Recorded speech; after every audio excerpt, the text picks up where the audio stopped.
दोस्तों, अफसोस और आने वाला कल की चिंता दोनों ऐसे चीज़ें हैं जो हमारे आज की खूबसूरती को चुरा ले जाते हैं। सुबह से शाम तक काम करके आदमी उतना नहीं थकता जितना क्रोध या चिंता के 1 घंटे में थक जाता है। दोस्तों, आज की कहानी सुनने के बाद आप चिंता करना छोड़ देंगे।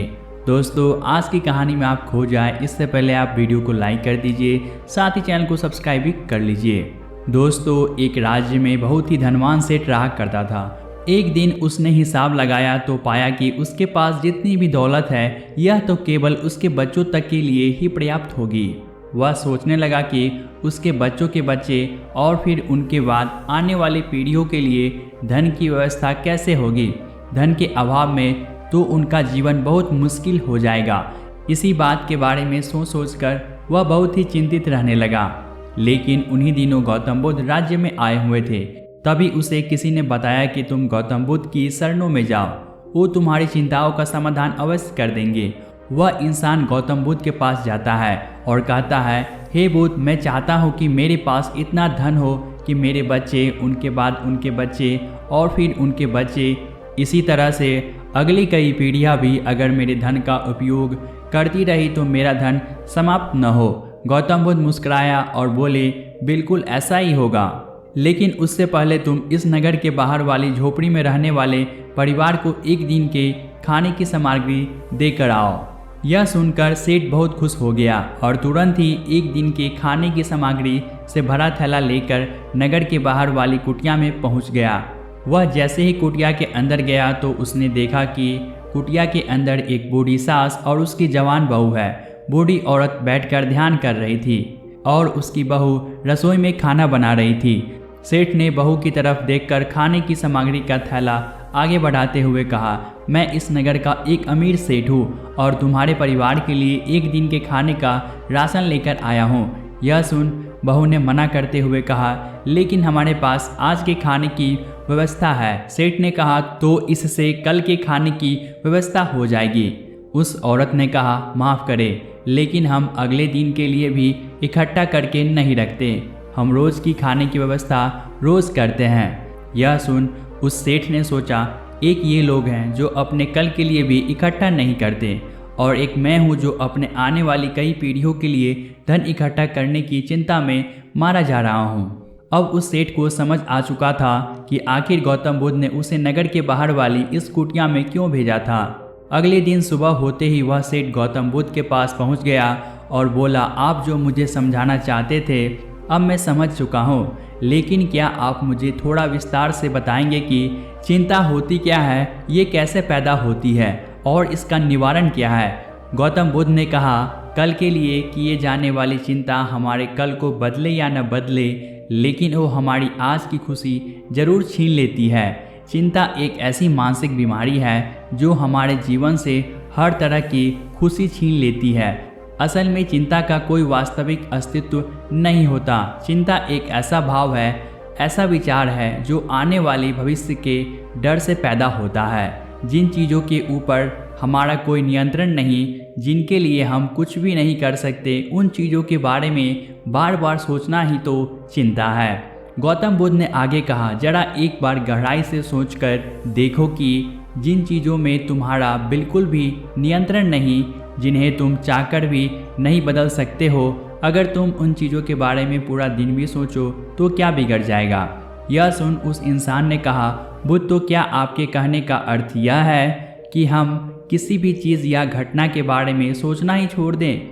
बुद्ध ने कहा, जीवन में जो भी समस्याएं आती है या फिर आने वाली है उसके बारे में विचार करके इसका समाधान निकालना, यह तो हमारे बुद्धि का धर्म है। लेकिन उसी समस्याओं के बारे में नियंत्रण लगातार बार बार सोचना, यह एक मानसिक बीमारी है। जब हमारा दिमाग किसी एक घटना, किसी एक विचार में अटक कर रह जाता है, उसी एक चीज़ या घटना के बारे में पूरे दिन सोचता रहता है, बस उसी चीज़ों में उलझ कर रह जाता है, तो ऐसा विचार हमारे जीवन से सारी खुशियाँ, सारा चैन, सारा आनंद छीन लेता है। चिंता करने का सीधा सा अर्थ है कि जो हमारे जीवन में हुआ ही नहीं उसके बारे में व्यर्थ ही सोचते रहना।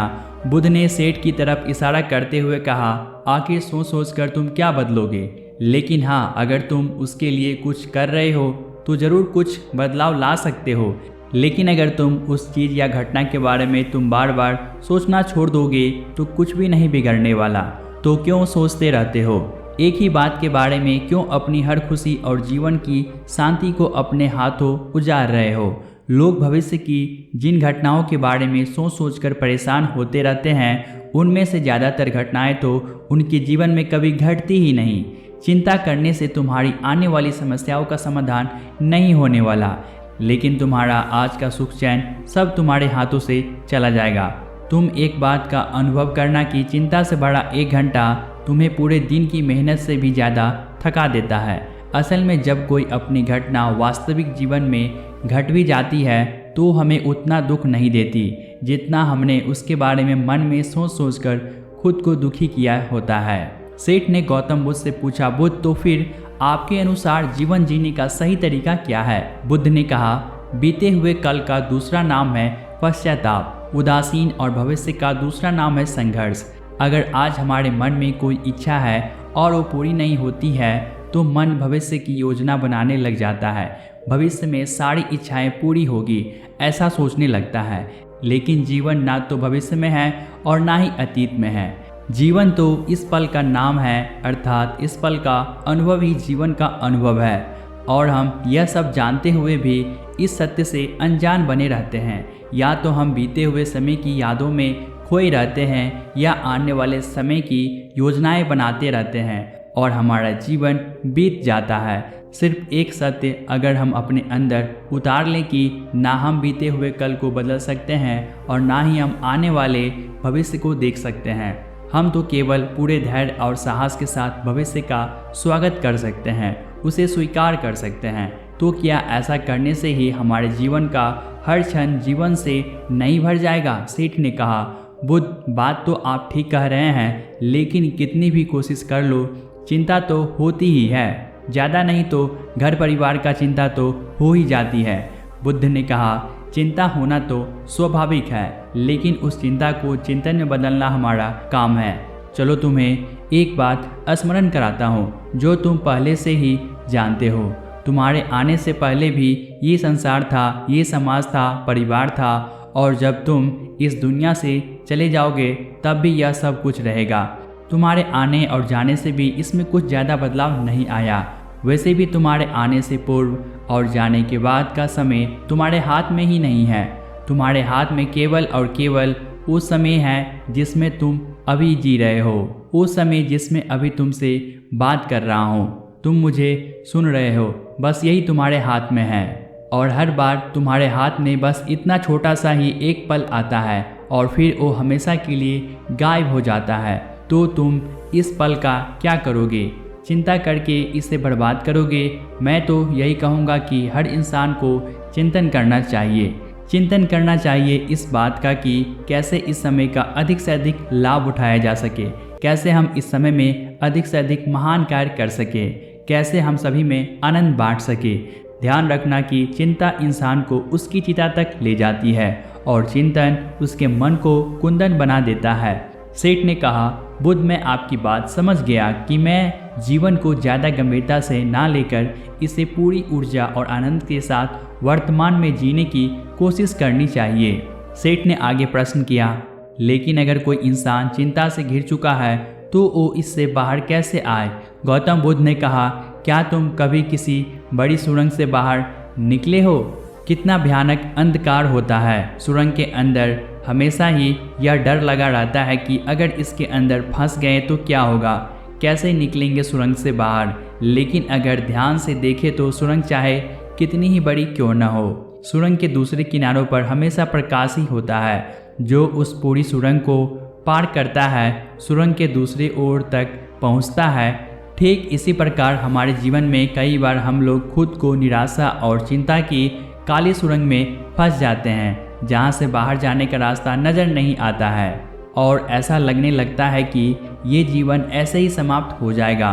लेकिन ऐसी परिस्थिति में ठीक उस सुरंग की भांति इस निराशा और चिंता को समाप्त करने वाला आशा का प्रकाश उसे ही मिलता है जो निरंतर आगे बढ़ता रहता है, जो लगातार प्रयत्न करता रहता है। इसीलिए अगर तुम्हारे जीवन में कभी भी उदासीन और चिंता का फल आए तो रुकना मत, बस लगातार प्रयास करते रहना, तुम्हें सफलता अवश्य मिलेगी।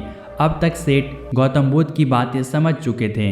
उसने बुद्ध का धन्यवाद किया और वह अपने घर की ओर चला गया। दोस्तों, आपने इस कहानी से क्या कुछ सीखा, आप हमें ज़रूर से कमेंट सेक्शन में बताइएगा। और अभी के लिए बस इतना ही। तो आप चैनल को सब्सक्राइब कर लीजिए, साथ ही इस वीडियो को अपने दोस्तों के साथ शेयर कीजिए।